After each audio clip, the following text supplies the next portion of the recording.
লাঙ্গলবন্দ মহা অষ্টমী স্নানে লক্ষ লক্ষ সনাতনী হিন্দুর মহামিলন। চৈত্র মাসে শুক্লপক্ষের অষ্টমী তিথি, যে তিথিতে বাংলাদেশের বিভিন্ন স্থান থেকে ভক্তবৃন্দগণ লাঙ্গলবন্দে ছুটে আসেন ব্রহ্মপুত্র নদে স্নান বা অবগাহন করার জন্য। শাস্ত্রে বলা হয়েছে যে এই তিথিতে যেই ব্যক্তি স্নান করবেন তিনি পূর্বের সকল পাপ থেকে মুক্ত হবেন। ভগবানের কৃপা লাভের পাশাপাশি ব্রহ্মার কৃপা, এমনকি ব্রহ্মপদ পর্যন্ত লাভ করতে পারেন কেউ যদি চৈত্র মাসে শুক্লপক্ষের অষ্টমী তিথিতে ব্রহ্মপুত্র নদে স্নান করেন। ভগবান পরশুরাম কর্তৃক সৃষ্ট হওয়া এই ব্রহ্মপুত্র নদে ভগবান পরশুরাম স্বয়ং স্নান করে মাতৃর পাপ থেকে মুক্ত হয়েছিলেন। হরে কৃষ্ণ। সুপ্রিয় ভক্তবৃন্দ, আমরা ঢাকা থেকে আজ যাব লাঙ্গলবন্দে মহা অষ্টমী স্নানে অংশগ্রহণ করার জন্য। ঢাকার গুলিস্তানে স্টেডিয়ামের সামনে থেকে স্বদেশ পরিবহনের টিকিট ক্রয় করে আমরা ৩০ মিনিটে চলে আসলাম ঢাকার নারায়ণগঞ্জের লাঙ্গলবন্দ মহাতীর্থে। বাস থেকে নামার পর রাস্তা ক্রস করে ওভারব্রিজের মাধ্যমে ওপারে চলে যাই। এরপর এগিয়ে চলি মহাতীর্থ লাঙ্গলবন্দের উদ্দেশ্যে। এইবার ২ দিন তিথি পড়েছিল। ২ দিনই ভক্তবৃন্দগণ ছুটে আসবেন এই ব্রহ্মপুত্র নদে স্নান করার জন্য। কিছু দূর যাওয়ার পর বাম দিকে ইসকনের সেবা ক্যাম্প দেখতে পেলাম। ইসকন রূপগঞ্জ কর্তৃক এখানে সেবা ক্যাম্প স্থাপন করা হয়েছে। একদিকে ভগবানের জন্য ভোগ রন্ধন করা হচ্ছে, যেই ভোগ ভগবানকে নিবেদন করার পর মহাপ্রসাদ হিসেবে সকল তীর্থযাত্রীদের মাঝে বিতরণ করা হবে। অন্যদিকে হরিনাম সংকীর্তন চলছে। চারপাশটা আপনাদেরকে ঘুরিয়ে দেখানোর চেষ্টা করছি। আরো কিছু দূর সামনে গেলাম, যাওয়ার পর দেখতে পেলাম সেখানেও অন্য এক তীর্থযাত্রী গ্রুপের রন্ধন চলছে, আর আরেক পাশে চলছে ক্ষৌরকর্ম। অনেকেই এই তিথিতে শ্রাদ্ধ তর্পণ আদি ক্রিয়া করেন, এই জন্য মাথা মুন্ডন করা হচ্ছে। এরপর আমরা পুনরায় এগিয়ে চলেছি রাজঘাটের দিকে। আমাদের আজকে প্রথম গন্তব্য হবে লাঙ্গলবন্দ মহাতীর্থের রাজঘাটে। রাজঘাটে যাওয়ার পূর্বে শ্রী শ্রী গৌর বিষ্ণুপ্রিয়া ক্যাম্প ছাড়াও শ্রী শ্রী লোকনাথ ব্রহ্মচারী ক্যাম্প, সেবা ক্যাম্প, ঘাট আপনারা দেখতে পেয়েছেন। দেখতে পাচ্ছেন দলে দলে ভক্তবৃন্দগণ ছুটে চলেছে স্নান করার জন্য।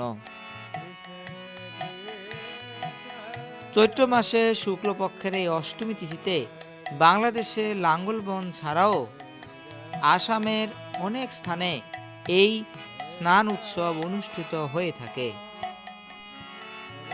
গত কয়েক বছরে আমি লাঙ্গলবন্দ মহা অষ্টমী স্নানে অংশগ্রহণ করার সৌভাগ্য লাভ করি। যতবারই যাই এইরকম একজন ব্যক্তিত্ব দেখতে পাই। অনেকে বলে থাকেন তিনিই হচ্ছেন ব্রহ্মপুত্র। লাঙ্গলবন্দ মহা অষ্টমী স্নান বাংলাদেশের সনাতনীদের জন্য অত্যন্ত প্রিয় একটি উৎসব। সারা বছর ধরে ভক্তগণ অপেক্ষায় থাকেন কখন এই উৎসব আসবে এবং সকলেই একসঙ্গে স্নানের মাধ্যমে উৎসবটি উদযাপন করবেন। স্নানের তিথি শুরু হওয়ার পূর্বেই আমি এবার লাঙ্গলবন্দে চলে যাই। দেখতে পাচ্ছেন সামনে যতজনই রয়েছে সকলেই এগিয়ে চলেছে স্নান ঘাটের দিকে। তিথি যখন ফুরিয়ে আসবে তখন ভক্তবৃন্দগণ ঠিক উল্টোভাবে রওনা করবে বাড়ির দিকে। দূর থেকে অনেক ভক্তবৃন্দের সমাগম দেখা যাচ্ছে। খুব সহজে বুঝতে পারলাম আমরা রাজঘাটের খুব নিকটে এখন অবস্থান করছি। প্রায় 24টি ঘাটে লাঙ্গলবন্ধ মহা অষ্টমী স্নান উৎসব অনুষ্ঠিত হয়।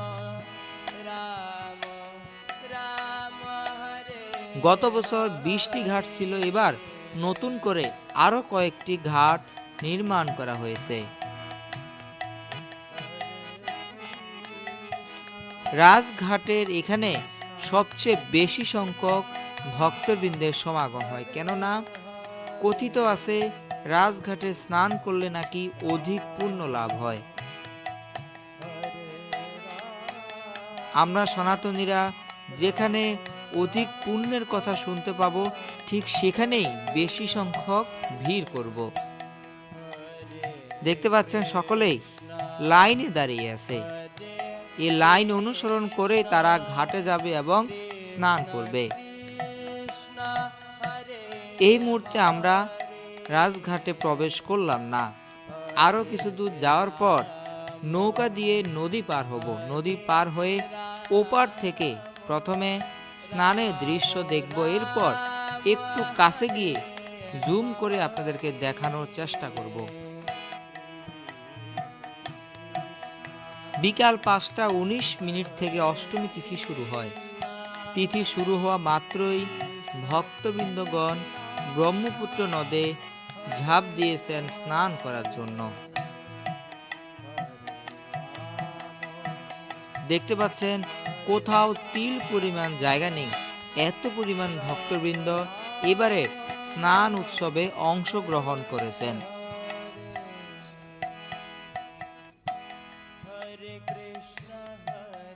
স্নানের পাশাপাশি তারা তাদের পূর্বপুরুষদের উদ্দেশ্যে তর্পণ ক্রিয়া সম্পন্ন করছেন। বিশেষ করে একটি বিষয় আমার এবার অনেক ভালো লেগেছে, সেটি হচ্ছে বাংলাদেশ সরকার যথেষ্ট সহায়তা করছেন এইবারের স্নান উৎসব সুষ্ঠুভাবে সম্পন্ন হওয়ার জন্য।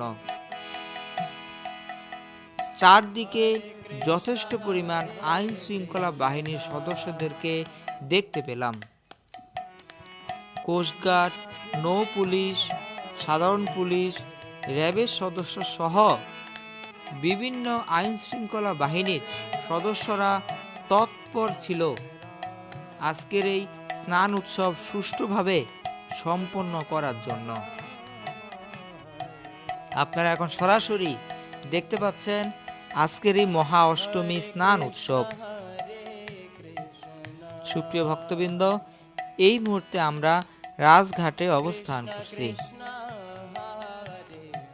রাজঘাটের স্নান উৎসব দর্শন করে আমরা এগিয়ে চলেছি অন্যান্য আরো ঘাট দেখার জন্য, সেই সাথে আজকের লাঙ্গলবন্ধ মহা অষ্টমী স্নানের মেলা দেখার জন্য। আপনারা মেলা দেখতে থাকুন, সেই সাথে এই লাঙ্গলবন্ধ মহা অষ্টমী স্নানের মাহাত্ম্য শ্রবণ করুন।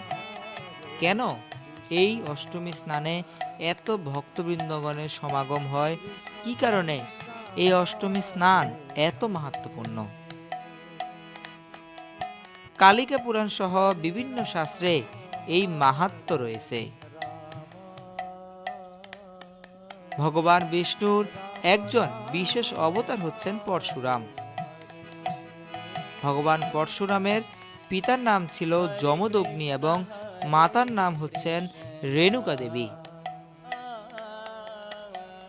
যমদগ্নি ঋষি ছিলেন অত্যন্ত তেজস্বী ঋষি, আর রেণুকা দেবী ছিলেন রাজবংশীয় কন্যা। তাদের 5 পুত্র হয়। ভগবান পরশুরাম হচ্ছেন পঞ্চম বা সর্বকনিষ্ঠ পুত্র। মা রেণুকা দেবী রাজবংশীয় কন্যা হয়েও অত্যন্ত নিষ্ঠার সহিত নিজেকে সংযত রেখে পতির সেবায় নিমগ্ন থাকতেন।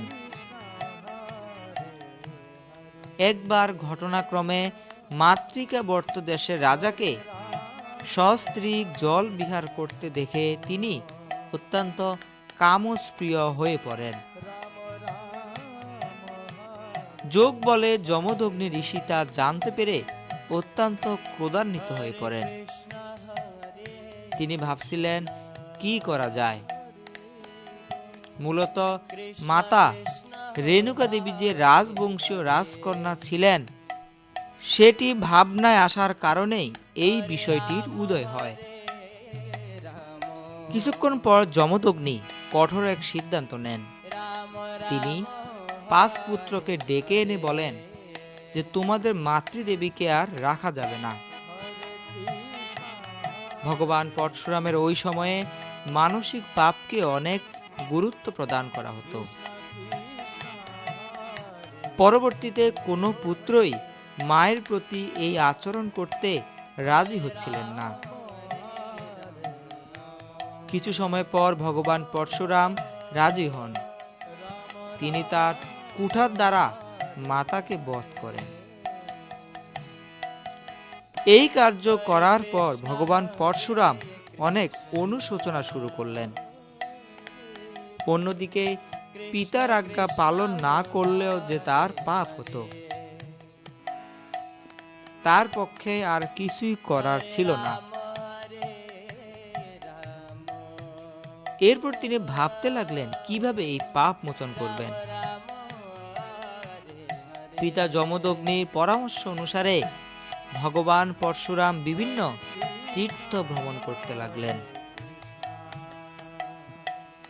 আরও একটি অবাক করা বিষয়, তিনি যে কুঠার দ্বারা এই কার্যটি করেছিলেন সেই কুঠার কোনোভাবেই তার হাত থেকে আলাদা হচ্ছিল না।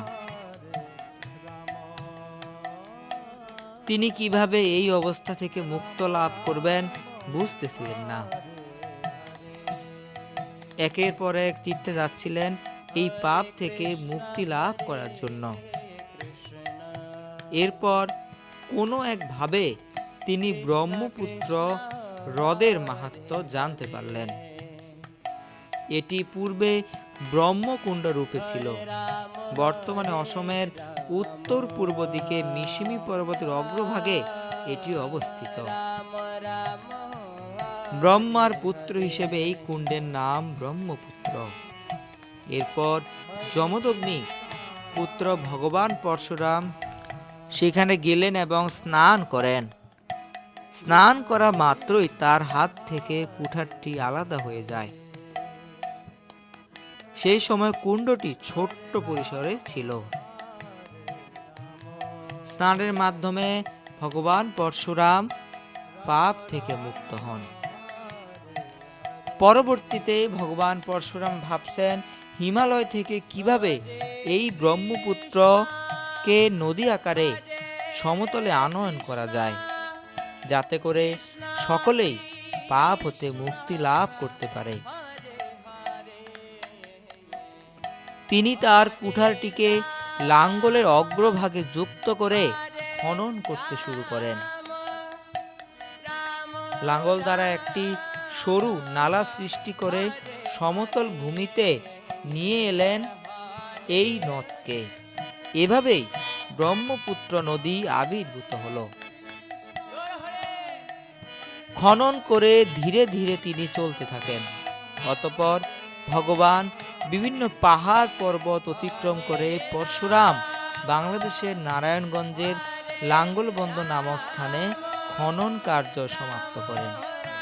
এভাবেই এই স্থানের নাম হয় লাঙ্গলবন্দ। সেই সময় থেকে এই স্থান অনেক মাহাত্ম্যপূর্ণ হয়ে ওঠে। ভগবান পরশুরাম স্বয়ং এই জগতে প্রচার করতে লাগলেন এই নদের মাহাত্ম্য। পরবর্তীতে জগতের সকলেই এই নদে স্নান করে সকল পাপ থেকে মুক্ত হচ্ছিলেন। ব্রহ্মপুত্র নদ দেখলে নিকটেই খুব সুন্দর একটি নদী রয়েছে যার নাম শীতলক্ষা। শীতলক্ষার রূপ এতটাই অপূর্ব ছিল যে চন্দ্রের মতো সুন্দর ছিল। শীতলক্ষার রূপে তিনি মোহিত হয়ে প্রবল বেগে শীতলক্ষাকে আলিঙ্গন করলেন। শীতলক্ষা ব্রহ্মপুত্রের বিশালতা দেখে বুড়ি রূপে নিজেকে আড়াল করে নিলেন একটি ঘোমটার মাধ্যমে। সেই থেকেই বুড়িগঙ্গার সৃষ্টি হয়। ব্রহ্মপুত্র সেই রূপ দেখে অত্যন্ত মর্মাহত হন এবং পরবর্তীতে ঘোমটা উঠিয়ে শীতলক্ষার সহিত মিলিত হন। এই সব কিছু কোনোভাবে ভগবান পরশুরামের কানে আসে। এই বিষয়ে জানা মাত্র তিনি ব্রহ্মপুত্র নদকে অভিশাপ দেন যে তোমার সকল মাহাত্ম্য নষ্ট হবে, তোমাতে অবগাহন করলে আর কারো পাপ মোচন হবে না।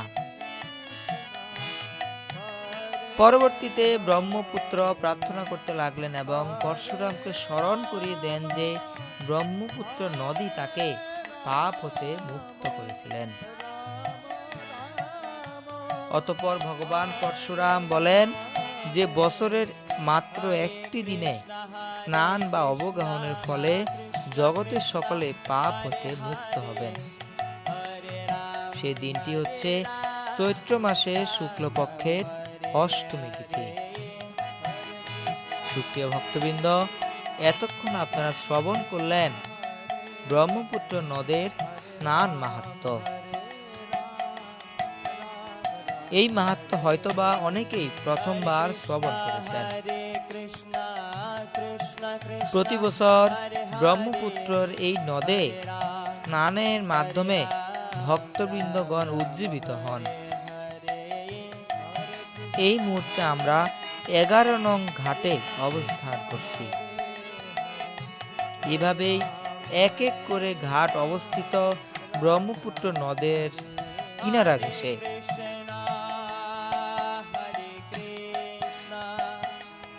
যতই সময় গড়াচ্ছিল ততই ভক্তবৃন্দগণ তাদের গৃহের উদ্দেশ্যে ফিরে যাচ্ছেন স্নান সম্পন্ন করে। ডান দিকে বাম দিকে দেখতে পাচ্ছেন এই স্নান উৎসবকে কেন্দ্র করে মেলা বসেছে। কয়েকদিন ধরে চলবে এই স্নানের মেলা। সকল প্রকার জিনিস এই স্থান থেকে ক্রেতারা সংগ্রহ করে থাকেন। সুপ্রিয় ভক্তবৃন্দ, আশা করছি ভিডিওটি আপনাদের সকলের ভালো লেগেছে। কে কোন জায়গা থেকে ভিডিওটি দেখছেন সেটি জানাবেন এবং ভিডিওটি কেমন লেগেছে সেটিও জানাবেন। শীঘ্রই দেখা হবে নতুন আরও একটি ভিডিওতে। ভিডিও শেষে আপনারা জানাবেন কে কে লাঙ্গলবন্দের মহা অষ্টমী স্নানে অংশগ্রহণ করেছেন। হরে কৃষ্ণ।